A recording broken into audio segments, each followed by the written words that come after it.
areas 4. Well, it's already almost the end of summer. This will be the last weekend of the summertime heat, making it to 90 degrees, plenty of sunshine, and overall, mostly dry conditions for us. All the details on the forecast coming up. Right now on News Channel 6 at 11, an often hit bridge in Augusta is open again. How residents feel about Olive Road Bridge reopening. Also, Richmond County school leaders are looking to keep Cross Creek High School safe. Details on the installation of metal detectors. Plus, a new housing development coming to Columbia County. How it will impact traffic as your News at 11 starts now. Live from Television Park, this is WJBF News Channel 6 at 11. Good evening, everyone. I'm Jenny Montgomery. Thanks so much for joining us. Coverage you can count on begins with the reopening of Olive Road after people in the area asked the city to do so. You know, it was closed there at the overpass that is hit so often by trucks that are too high to go beneath it. Isabella Moody spoke with neighbors. Isabella? Tuesday, the Augusta commissioners voted to open Olive Road, the overpass, after 7 months of being closed. Today around noon, the road officially reopened, and those in the area have mixed emotions. Some neighbors in the area say the bridge should stay closed due to the fact that the bridge is known in Augusta for getting hit due to being low. It stay down look like more than the road stay open. We done had someone to get killed over here due to this bridge, and now they just keep putting it back up. We keep revisiting the same thing. Let's just let the city move forward, redirect it. The last time it was hit was in February, and city leaders knew that something had to be fixed before it opened. That's why even after the bridge was finished in May, it remained closed. This caused many drivers who used that road to reroute, which worried people in the surrounding neighborhood. A concerned citizen here in Glendale about that bridge. What it did is diverted traffic around down through this neighborhood, and we experienced a lot of trash dumping and all that kind of stuff, and just and we observed more speed. Now that the road is open, residents say they hope this will cause less traffic on their streets. People living in the area, we use this bridge every day, and when the bridge is closed, it creates a lot of traffic in the neighborhood, on this street. There's small children and people that play on this street, and then we also have cars speeding on the road, but with the bridge being reopened, hopefully that traffic goes back around. Traffic engineers plan on installing a new chain curtain to alert drivers with vehicles that are too tall to go under the bridge. All right, Isabella, thank you. It's time now for a first check of the forecast. Here's Chief Meteorologist Jenna Petracci. Well, earlier this morning, we did have some light rain showers come through, brought us around trace amounts of rain, but notice we are seeing some green here and there on that 24-hour rainfall total map. That's where places picked up even more than that, anywhere from around 1/4 inch of rain, even up to 2 inches in some isolated locations. So the counties that received the most rain today would be far western Washington and Johnson, eastern Aiken, and southern parts of Bamberg and Allendale counties. Live Viper 6 radar not showing much rain at the moment, though. This is all just radar interference there. The only shower that we're watching is in Barnwell County, headed into Bamberg County. This is all light rain over Barnwell and Hilda, and that's about it. Augusta Bushfield picked up on 0.16 inches of rain today. Definitely will help with our drought just a little bit. We'll take it. The rest of the week is going to be pretty dry. High of 86 today, back on track with average, and our low this morning was a few degrees above average at 68. Our Terry Lambert Hyundai Skyview cam looking good. We do still have pretty cloudy conditions with temperatures in the upper 60s to low 70s. 72 in Barnwell, 69 in McCormick, Aiken at 71, 73 in Louisville. Wrightsville, you're also at 73, 70 in Lincolnton, and 73 in Sandersville. The winds are pretty calm tonight, and with the calm winds, we could have some patchy fog development tomorrow morning. We still have the low pressure area over the CSRA, and that's why we had some showers today. Tomorrow, still around a 10% chance of rain, but not expecting any rain in the morning, just the patchy fog, and temperatures going down into the mid-60s. Coming up, I'll have your full Viper 6 forecast, so stay with us. But back to you, Jenny. Richmond County school leaders getting ready to install metal detectors at Cross Creek High School. This comes after several incidents on campus this year and the recent deadly school shooting in Winder, Georgia. Here's Graham Lee with more. This is not a new concept. It education is one that we have investigated and invested a lot in over the past year and a half. We've had training for our staff. We rolled it out during summer school. We had an opportunity to get some of the kinks out. But we're preparing to implement a weapons detection system here at Cross Creek beginning very soon. That's what Deputy Superintendent Horace Dunson told parents at a school safety meeting on Monday night. Principal Dr. LaQuanda Carpenter encouraging parents to check backpacks for weapons that could be brought on campus and reminding them that they have the right to search. And if we find such an item, again, you will be disciplined according to our code of conduct, and you will be turned over to law enforcement as well. Such items are not allowed on our school campuses. School Board Chair Charlie Walker says even though it's a new method for school safety, it's worth experimenting to see if it works. Metal detectors are not new. They've been in use for I don't know how many years, but we've never used them consistently over any long period of time. So this is our first run at seeing if this could be something that, if it is, improves itself to be successful, even though it's not the answer to all the ills that come along with school safety. It certainly is one that's very recognizable. And though it's recognizable, he says the best search for weapons starts in the home. I don't think a 14-year-old child is just randomly going to bring a gun to school without having access to it somehow, and that happens outside the school. So we're trying to message to the parents that we really need your help. That's a big component. Let's stop the problem before it becomes a problem. Graham Lee reporting. Augusta is preparing to have a new person in the administrator's position, so what's the future for the person who's there now? Takia Dowse has served more than 2.5 years as interim administrator. Before that, she was director of the Central Services Department. There are the 6 votes to make Tamika Allen administrator, but some commissioners say there's been no decision yet on whether Dowse will get her old job back. I don't know what they're thinking. I don't know what they're planning. And quite frankly, I don't think that they know either. So next Tuesday, we will see how all of this unfolds. But, ultimately, we're going to have to get our government back on track. Dowse was out of the office today and unable to comment on her future. A ribbon cutting for a new 99-unit subdivision in Grovetown today. Community leaders and stakeholders gathering at the Ferguson Farm subdivision on Old Brazelia Road to celebrate the new development. The houses are single-family with 5 different floor plans. Prices range from the $290s to the mid-300s. Some neighbors worry the city's infrastructure won't be able to handle the growth. The county leaders say it will be addressed.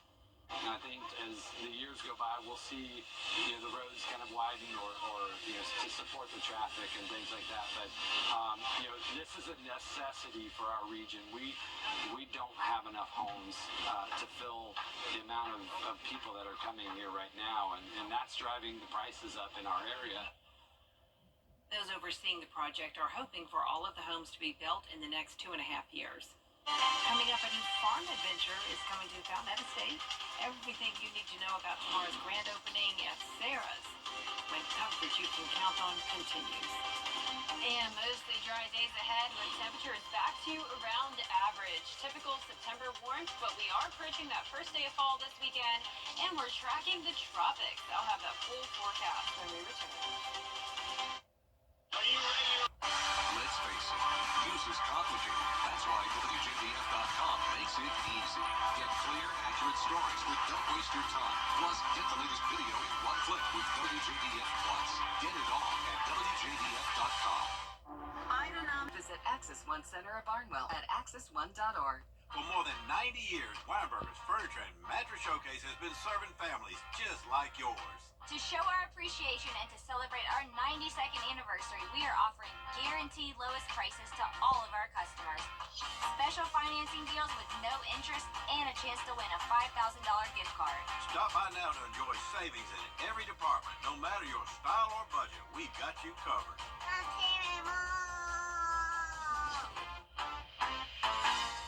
Sundays.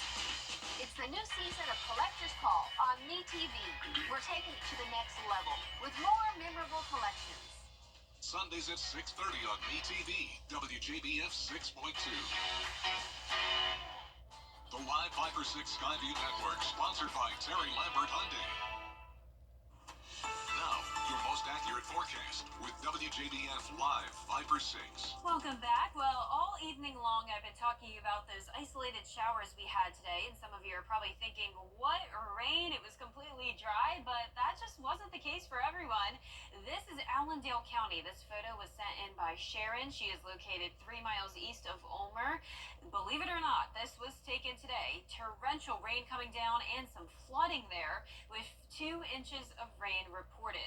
You can see over the last 24 hours, the areas where we're seeing green is where rainfall totals reached around ½ an inch to even 2 inches. Remember, these are just radar estimates, so her report of 2 inches is still accurate, and that's just to the east of Ulmer, like she mentioned. And you can see on our Viper 6 radar loop that at 10 a.m., Barnwell, Allendale, and Bamberg counties were pretty much dry, but then the showers moved in from the north, and then you can see a heavy shower developed in that exact location, dumping all of that rain. Then it pushed off towards the south, probably thought we were done with it, but then in the same exact spot, around 5, 6 o'clock in the evening, another shower developed, bringing even additional rainfall. So not a lot of rain overall, nothing widespread, but we did have those pesky isolated showers. But the rain is a good thing. We are in a drought, so we could use it. Not much going on now, just that one shower over Barnwell County. Our Terry Lambert Hyundai Skyview Cam in Swainsboro looking good. It is dry over there, still pretty cloudy though. Temperatures in the upper 60s in Augusta. Winds are calm. Low 70s for the most part this evening. Temperatures overall going back down to around average for this time of the year when you're headed out the door tomorrow morning. Low pressure still over the CSRA. That will bring a possibility of a stray shower tomorrow afternoon, but for the most part a dry day, partly cloudy and patchy fog in the morning. 70 by 9 a.m., mid 80s in the afternoon.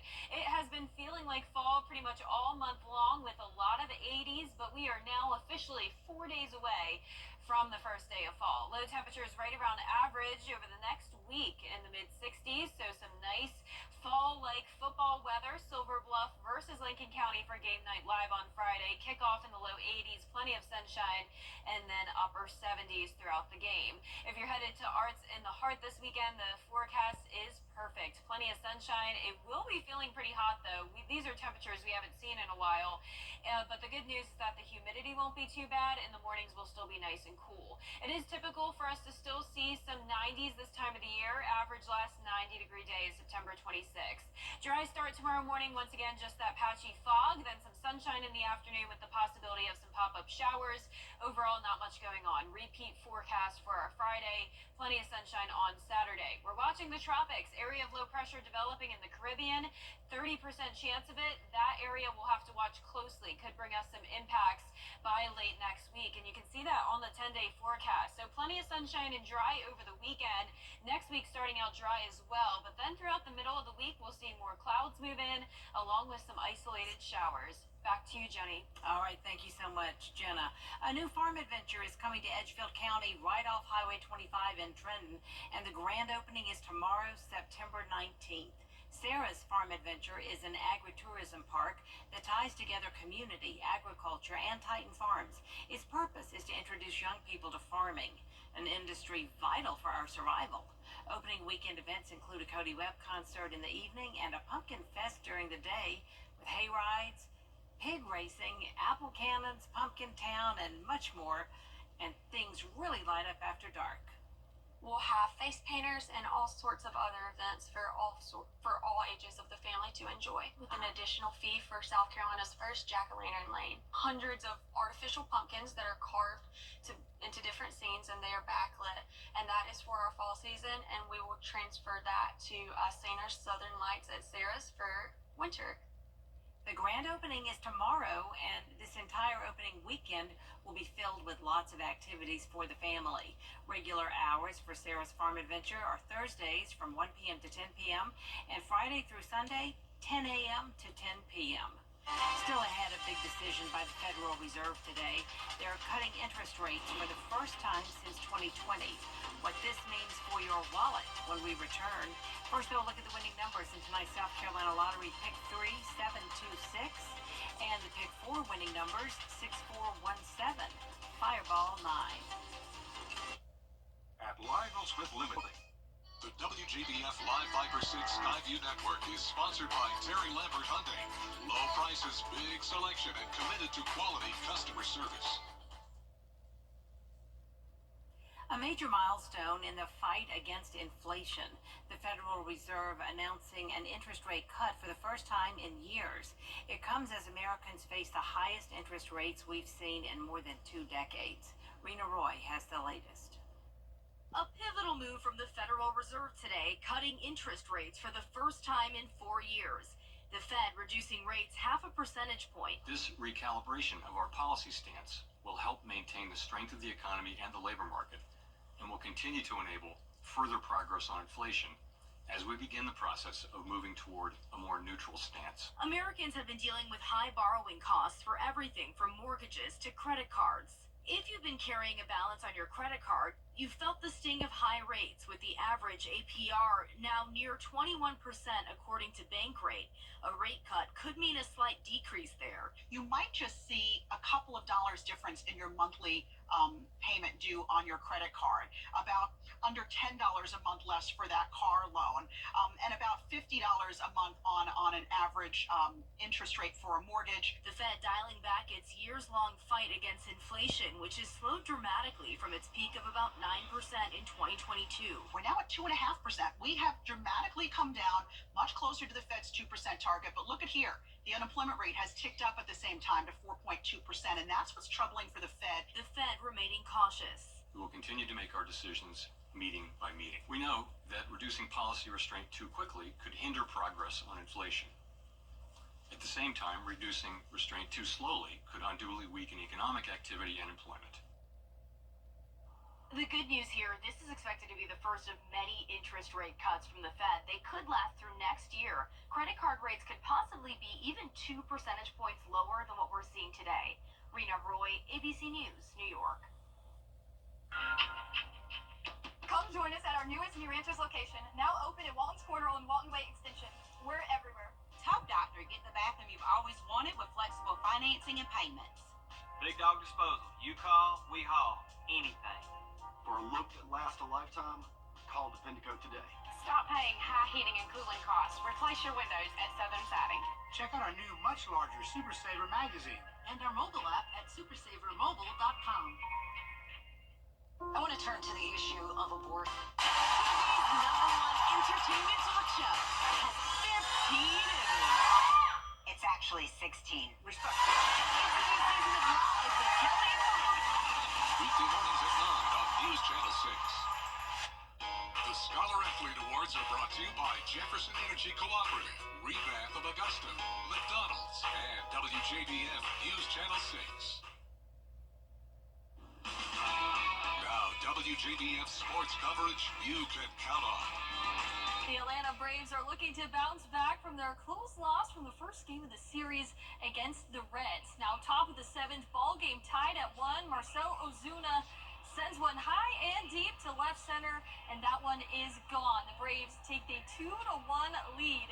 Now still in the same inning, bases loaded, Gio Urshela with a bases clearing 2-run RBI to make it a 4-1 Braves lead. Now top of the 8th, it is Michael Harris who soars one into the right field seats. The Braves snap a 3-game losing skid, and they get the 7-1 win over the Reds. And Augusta University volleyball is off to a historic start, being ranked for the first time in program history. The Jaguars picked up a straight set win over Shorter University. Michaela Klein led the team offensively with 12 kills.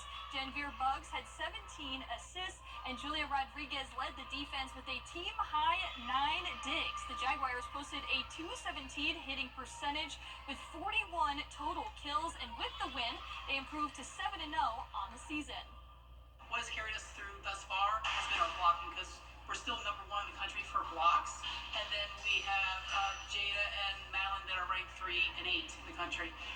So that has carried us through the offensive ups and downs, because you can see when we're in system, put the ball away very easily. And up next, the Jaguars will hit the road to face University of Montevallo on September 20th at 7 p.m. And on the gridiron, the Clemson Tigers return to Death Valley to face off against ACC foe, the NC State Wolfpack. The Tigers are coming off a 66-20 win against Appalachian State. Clemson scored a touchdown on each of their first 8 drives, and Cade Klubnik could become the first Clemson quarterback to record back-to-back 300-yard passing games since Trevor Lawrence. Meanwhile, Wolfpack freshman quarterback C.J. Bailey will make his first collegiate start. And with a Clemson win on Saturday, the program would reach its 800th win, making them only the 14th FBS program to do so. That's really what it's all about, at this point is conference. We got 8 straight conference games coming up, so every week is a huge opportunity, starting with this one. But I know our crowd is going to show up. That was a great environment against App State. And kickoff is set for noon on ESPN. And every week we honor an exceptional athlete who is also a leader in their school and in their community. This week's scholar athlete is Lakeside High School's Joshua Young. Josh is a star football player for the Panthers and has been a captain the last 2 years. He's also in the JROTC, where he earned the Drill Team Medal of Excellence, among many other accolades. Now, in the classroom, he has a 3.75 GPA and has been on the AB Honor Roll every year. His parents and coaches say he is a leader both on and off the field. It feels really good, just being able to be that role model for the younger people, setting an example for them to look up to me. It's hard work. We put in a lot of time and effort, and it just feels great knowing that I'm a part of this program. I'm so proud of him. He just makes me so happy. He works so hard, and I'd never have to get on him about anything, if you can believe that. But he's really come out of his shell. He's way more social. I'm just thankful for his coaches and every teacher and influence that he has, because he wouldn't be who he is if not for them. It's a privilege. It's a privilege to have a kid like that as part of our program. He's the type of kid that when he comes through from when he's a 9th grader all the way through, he only makes us better. He makes us better as coaches.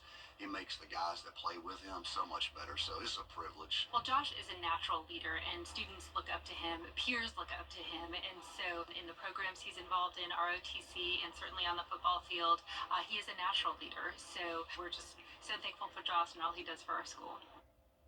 And Joshua has quite a few college offers, but he hasn't made a final decision quite yet. He says after college, he'd like to join the military. So a huge congratulations to Joshua Young and his family. That's all for sports. We'll be right back. Friday on News Nation and WJBF 6.2. Finally from us, a daredevil from Estonia defied death as he walked across a slack line high above the Bosporus Bridge in Istanbul. It connects Asia to Europe. The 3-time slackline champion, Jan Rosé, walked a total distance of just over a half mile.